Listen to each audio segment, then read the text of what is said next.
পেঁয়াজকলি আলু পোস্ত বানানোর জন্য কড়াইয়ে তেল গরম করে তার মধ্যে দিয়ে দিলাম আগে থেকে কেটে রাখা পেঁয়াজকলি আর আলু। তারপর পরিমাণ মতো নুন মিশিয়ে নিতে হবে।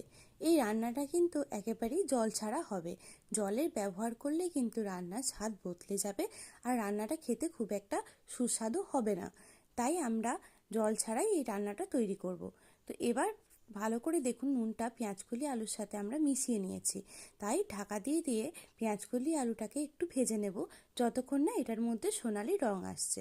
তো আপনারা দেখতে পাচ্ছেন আমাদের ভাজাটা সোনালি রং চলে এসছে। তাই আমি ওপর থেকে পোস্ত বাটা দিয়ে ভালো করে মিশিয়ে নিলাম। আমি এখানে এক হাতে ভিডিও করছিলাম আর এক হাতে রান্না করছিলাম, তাই আমার একটু মেশাতে অসুবিধা হচ্ছিল, কিন্তু আপনারা খুব সহজেই পোস্তটা পেঁয়াজকলি আলুর সাথে মিশিয়ে নিতে পারবেন। তো এখানে যেটুকু জল আপনারা দেখতে পাচ্ছেন এটা কিন্তু পেঁয়াজকলি থেকেই বেরিয়েছে। তাই পেঁয়াজকলি আলু পোস্তটা আর একটু ড্রাই হওয়া অবধি কড়াইয়ে ভালো করে নেড়ে নিলাম। এটা একটা খুব সহজ রেসিপি আর খুব কম সময়ের মধ্যেই হয়ে যায়। সমস্যা একটাই, ভালো পেঁয়াজকলি সারা বছর পাওয়া যায় না। ভিডিওটা শেষ অবধি দেখে পাশে থাকার জন্য আপনাদের সকলকে অসংখ্য ধন্যবাদ।